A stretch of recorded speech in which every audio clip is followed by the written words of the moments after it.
We're taking your lake house for the summer. That was the first line that lit up my phone on a Tuesday morning, a message from my sister in our family group chat. My coffee went cold as notifications exploded, thumbs ups, heart emojis, everyone cheering her on like it was a family victory. Nobody asked me. Not one text. Just assumption dressed as entitlement. I stared at the screen, heartbeat steady, face calm.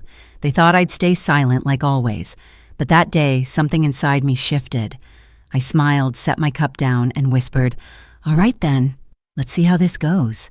I'm Emily Carter, 34, and if you'd met me a year ago, you'd have called me the quiet one. I've spent most of my adult life avoiding conflict, smoothing things over, being the dependable daughter who never raised her voice. I work as a senior data analyst at a big bank in Chicago, a job that thrives on logic and silence. My apartment downtown is small but spotless, everything labeled, every line of code, and every drawer in order. On weekends, when the city noise starts to hum through my skull, I drive 3 hours north to my lake house in Michigan. That place is mine in every sense. I bought it 6 years ago after a promotion that no one in my family even congratulated me for. A white cabin trimmed in blue, overlooking still water and pine trees that sway like slow metronomes. The air smells like rain and cedar, and in the mornings the fog rises so thick it looks like the world erases itself for a while. When I'm there, I can breathe. No coworkers, no meetings, no family drama, just quiet. My family, mom, dad, my sister Hannah, and her husband Tyler live 6 hours away in Indiana. Hannah's 31, married, young, loud, impulsive, the kind of person who fills every room she walks into. Growing up, she was the golden child. My mom, Linda, used to say, "She's just a free spirit, Emily. You're the sensible one." Sensible, her polite word for invisible. Dad Robert mostly nodded along. He wasn't unkind, he just didn't get involved. He believed keeping the peace was the same as keeping love. When we were kids, Hannah got the new bike while I fixed mine with duct tape. If she broke something, I got blamed for leaving it too close. By the time I turned 15, I stopped arguing. It was easier to be quiet, easier to disappear. And when I started making good money, it felt natural to help a washing machine when theirs broke a down payment. When Hannah's car got repossessed, the kind of invisible generosity families call support, but never repay.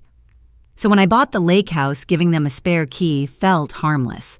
I imagined long weekends together, barbecues, my mom laughing by the water. They used it a few times, mostly Hannah and Tyler. I didn't mind. I liked being the capable one, the one who made things possible. But over time, that generosity turned into expectation. The last time I visited home, Hannah's birthday in April, it was the same pattern. I brought her an expensive skincare set she'd mentioned once in passing. She squealed, hugged me, then immediately started talking about her new job promotion, their kitchen remodel, Tyler's car upgrade. Mom and Dad listened, smiling, nodding, proud of her every syllable. When Mom turned to me and asked, "So how's work, sweetheart?" I opened my mouth, but Hannah cut in. "Oh, you should see the new office I'm getting. It's twice the size of Tyler's." Everyone laughed. I stayed quiet, smiling like it didn't matter. But deep down, it burned, not because of envy, but because of how natural it was for them to overlook me. That night, while clearing plates, Hannah asked casually, "So, Em, what's the plan for your lake house this summer?" "Same as usual," I said. "A few quiet weeks, maybe invite some friends, maybe rent it out for a bit." She tilted her head, smiling that bright, careless smile. "Good for you," she said. But something in her tone made me uneasy. My parents exchanged a quick look I didn't catch until later. The next morning, I drove back to Chicago, windows down, cold air whipping through. I tried not to think about how empty I'd felt at that dinner table. But as the skyline appeared in the distance, the thought kept looping in my mind, maybe this was all I'd ever be to them, the dependable one, the one they could take from without asking. 2 weeks later, the message came. That single line in the family group chat detonated everything. The message came on a Thursday morning while I was at my desk halfway through a spreadsheet. "We're taking your lake house for the summer," Hannah wrote in our family group chat, ! Sunshine emoji. I froze, watching the screen light up like fireworks. Mom reacted first with a heart, then Dad with a thumbs up. Aunt Maggie, "Oh, how lovely." Uncle John can't wait to fish again, cousins chimed in with smiley faces and weekend plans. In less than 2 minutes, my entire family had scheduled their vacation at my house. No one asked if it was okay. No one even mentioned me. I typed, "Actually, I already have plans to stay there this June. Please check with me before making arrangements." The reply came fast. "Hannah, don't be selfish, Em. It's just family. Mom." Everyone ignore Emily's message. She'll come around. Then the avalanche texts about how family means sharing, how I've changed, how I should relax. I stared at the flood of messages until the words blurred. I wasn't angry, yet just numb. They'd always assume my silence meant agreement. Maybe it did once. But that morning, something inside me went still. Ryan called during lunch. "You okay?" he asked. I told him everything, the group chat, the entitlement, the casual cruelty. He listened the way he always does, without interrupting. "So what are you going to do?" For once, I said, "I think I'm going to let them find out who I really am." That night, I scrolled through old messages, years of small favors, quick transfers, gentle thank yous that never meant anything. Every, "Can you help us just this once?" Every, "You're the best, I realized it had never been gratitude. It was ownership disguised as love. By midnight, I was pacing my apartment lights off, phone glowing in my hand. Their latest text blinked at the top, "You're being ridiculous." The words pulsed like heat behind my eyes. I thought about the lake house, its porch lights, the smell of pine, the quiet mornings I'd built for myself, and I pictured them trampling through it like it was theirs. I didn't sleep. Around 2 a.m., I opened my laptop and started searching home security installation near me. I wasn't planning revenge out of rage.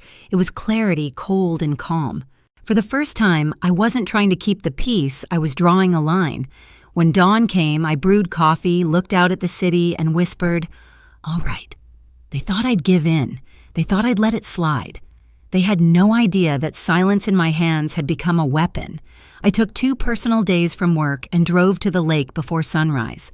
The roads were empty mist curling over the asphalt like ghosts. When the trees opened to reveal the water, I felt my chest loosen for the first time in weeks. That house had always been my sanctuary. Now it would become my statement. I started with the locks. A locksmith named Carlos arrived before noon, cheerful and talkative until he saw my expression. "Family trouble?" he asked lightly. "You could say that," I said. He didn't ask again. By the time he left, every door and window had new keys, mine alone. Next came the security system.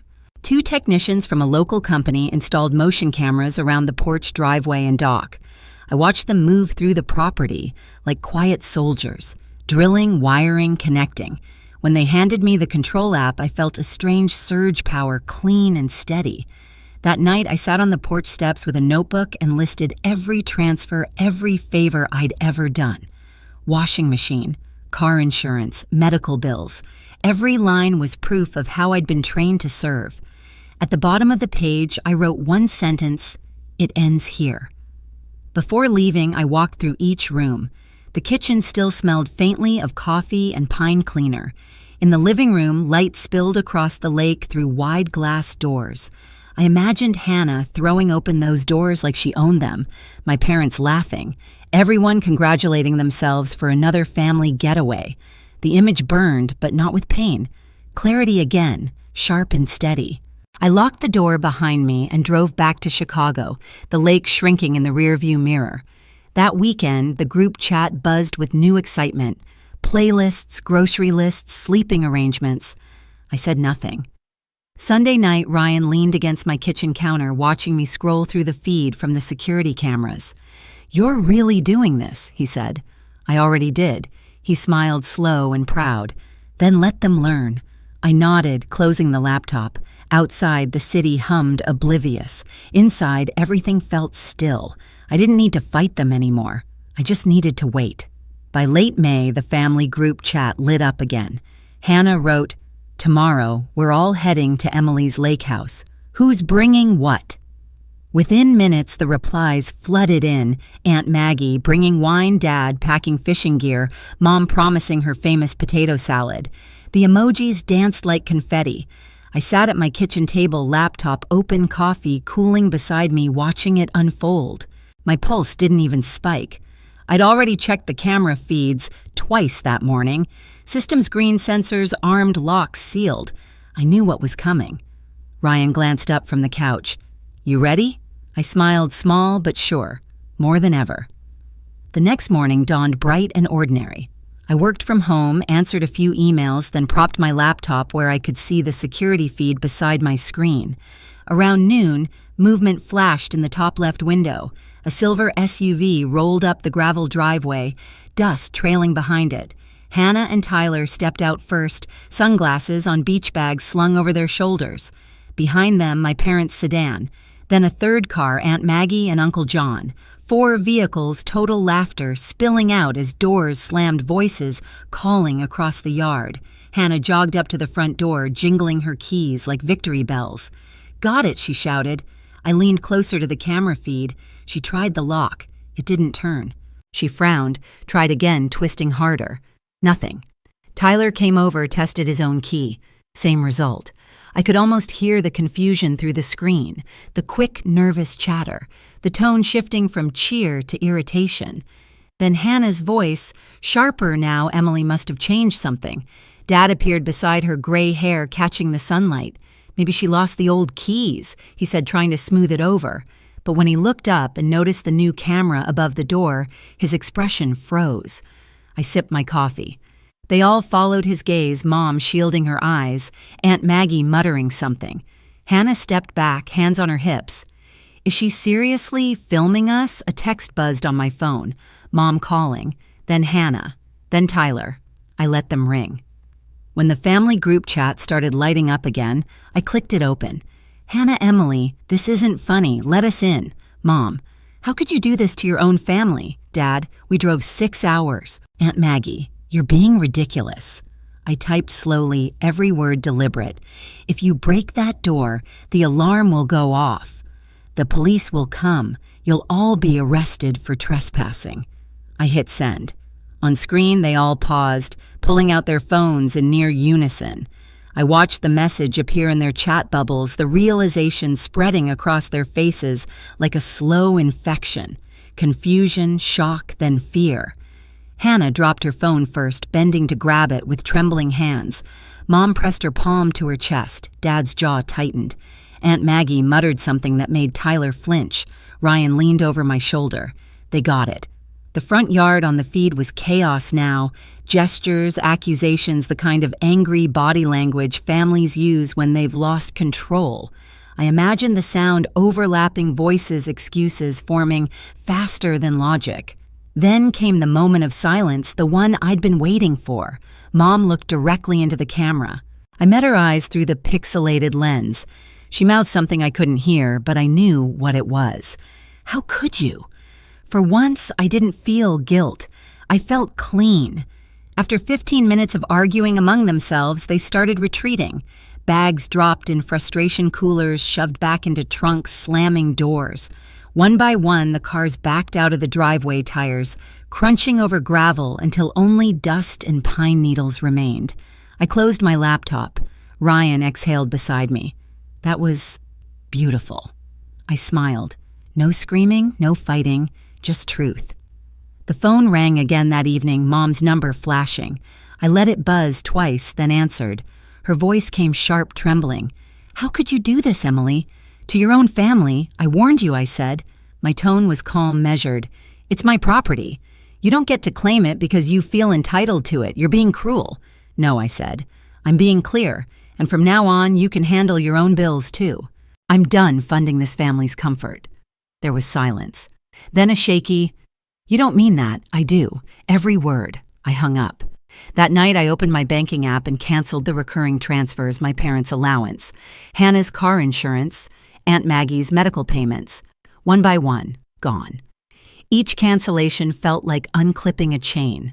The next few days were a storm of calls and texts. At first, rage, "You're ruining this family," then guilt. "We just wanted to spend time together." Then apologies. Maybe we overstepped. I didn't respond. I didn't need to. Instead, I drove to the lake house the following week. The air smelled clean, untouched. Inside, everything was exactly how I'd left it. Quiet, orderly mine. I opened the porch doors and let the breeze roll through. The water shimmered under late spring light. For 2 weeks, I lived the way I'd always wanted to, mornings on the dock, with coffee, afternoons, reading evenings, watching the sunset bleed into the trees. No calls, no guilt. Every sound felt amplified, the rustle of pines, the low hum of the fridge, my own breathing. Peace had texture, and I could finally feel it. One night, while watching the footage from that day again, I paused the video on Hannah's face, frozen between disbelief and recognition. The moment she realized she'd lost control, I didn't smile or gloat. I just sat there remembering the years that led to that expression, the dismissive laughs, the endless "you'll come around." This was the first time I didn't come around. Ryan visited that weekend. He stood beside me on the porch, hands in his pockets, eyes on the lake. "You think they'll ever understand?" Maybe, I said. "But it doesn't matter if they do." He nodded, quiet. "You look different. I feel different." We watched the sunset until the light disappeared. The air cooled, and for the first time in my life, the silence didn't feel heavy. It felt earned. Summer slipped by quietly. My family didn't visit again. The calls slowed, then stopped altogether. I deleted the group chat one evening without ceremony, just a swipe of silence. At first it felt strange not to check for messages, but soon the quiet became comforting. Work went better than ever. My focus returned, my performance sharp. Karen, my boss, noticed. "You seem lighter," she said one morning. "Whatever you're doing, keep doing it." Ryan and I spent weekends at the lake, just us, coffee and slow mornings, no interruptions.